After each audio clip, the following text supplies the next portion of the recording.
Hello there, everybody. Welcome back. I'm here to be talking about Hawkeye. Now, Hawkeye is yet another Marvel Studios show that they released on Disney+. It stars Jeremy Renner returning once again as Hawkeye, and it takes place, of course, around Christmas time, which, just want to say Merry Christmas to everyone. And it follows him basically trying to recuperate and spend time with his family after losing them during the blimp. So 5 years since he survived and they didn't. So trying to make up some lost time, but he gets roped into a bunch of events with this other bow and arrow person, Kate Bishop, who looks up to him and aspires to be like him, and thinks of him as like a role model and all, because he ended up saving her life at the battle in New York when she was younger. And they basically get roped up in this conspiracy about the mystery of Ronin. He's running from his past on what he did. There's this gang, the Tracksuit Mafia, this other girl, Maya, who's looking for vengeance, and a whole bunch of scenarios. And of course, a big guy makes an appearance, which I just want to say I don't want to mention it that much, but there might be a little spoiler about it.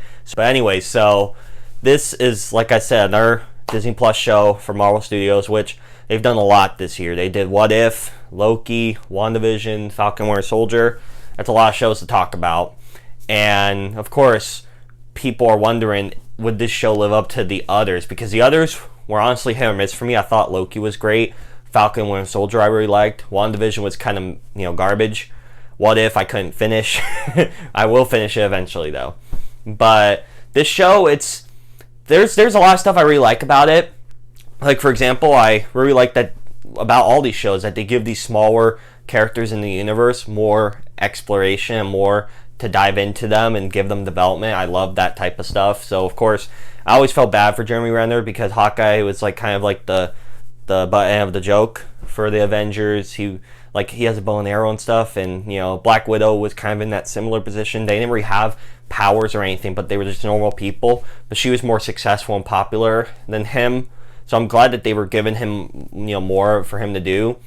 And it feels like when you add stuff like this in the universe, it makes the stuff feel more grounded. And you see that these are just normal people. And there's sections, there's this section where he meets these, people who were, LARPing and stuff, like these firefighters and, stuff like that.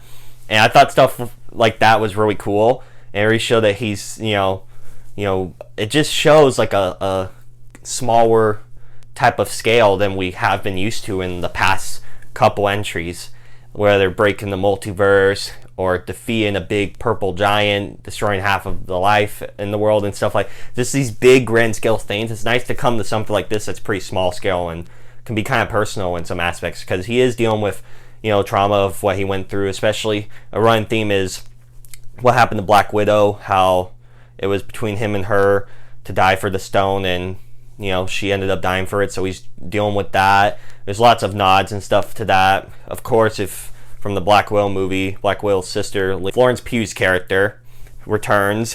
I could set up what would happen at the end of that, how she was hired to, kill him and stuff.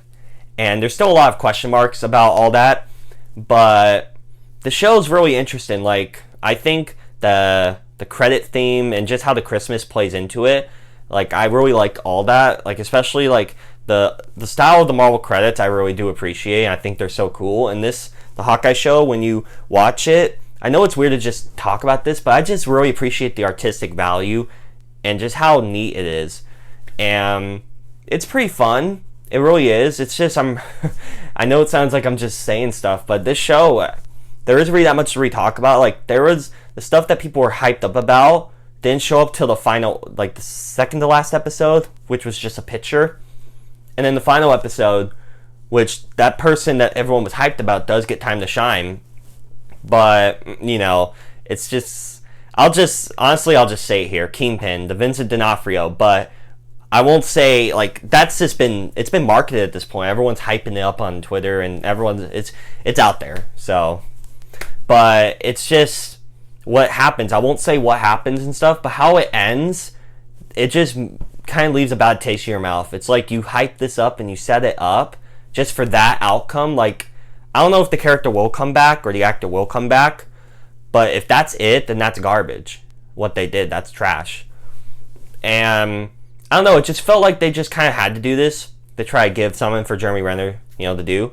And that's cool and all, and it's like a launching pad for more stuff. Like, I know they're making a show on Maya. I think her name was Echo or something. They're making a spin-off show on her. I know Kate Bishop's going to be bigger in the universe going forward. I just think this was like a launching pad to give some closure to Hawkeye's character. He might come back and stuff, who knows, but I think it was just to give him some closure and stuff like that, and to set up other stuff like spin-off shows or characters to come in future movies or projects. And it didn't really feel like it's its own perfect thing. Like, it was fine for what it was. I enjoyed watching and seeing these characters again, but there wasn't really that much there, if you understand what I'm saying. It's really unfortunate too, because I want more out of my shows, and the fact that this was only 6 episodes is ridiculous. You should put more time and energy into stuff. It shouldn't be so short. Like, why make a show this short? I get it's like 40 minutes to an hour, but that's... I think your show should at least be like... Should have been like another episode or 2 at least. Like, it shouldn't have been this short. 6, I think, is too short. I think 8 or 9, that's more doable. At least it's 2 more episodes to flesh out stuff and develop stuff. But this just kind of felt like nothing, really. But anyways, like, the performances were really great. I'm so happy for Haley Steinfeld, because she's a really great actress. I really love almost everything I've seen her in, from Bumblebee to Edge of 17. She's great. I'm glad she is introduced into the MCU.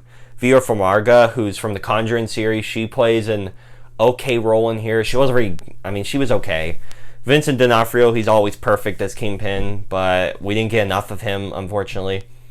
And Jeremy Renner, like I said, he's really good, and I'm glad they gave him this send-off in a way for his character and stuff. But yeah, this show wasn't all that perfect. I feel like it could have done a bit more, but I'm glad we got it, and it was glad to join back into this universe on a smaller scale, like the Ant-Man movies, which a lot of people hate for some reason, but I like that type of stuff, a little small scale adventure like this.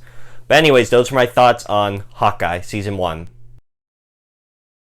Have any of you had a chance to watch it? It is Christmas time, and this is where it's set during, so it's a good time to check it out.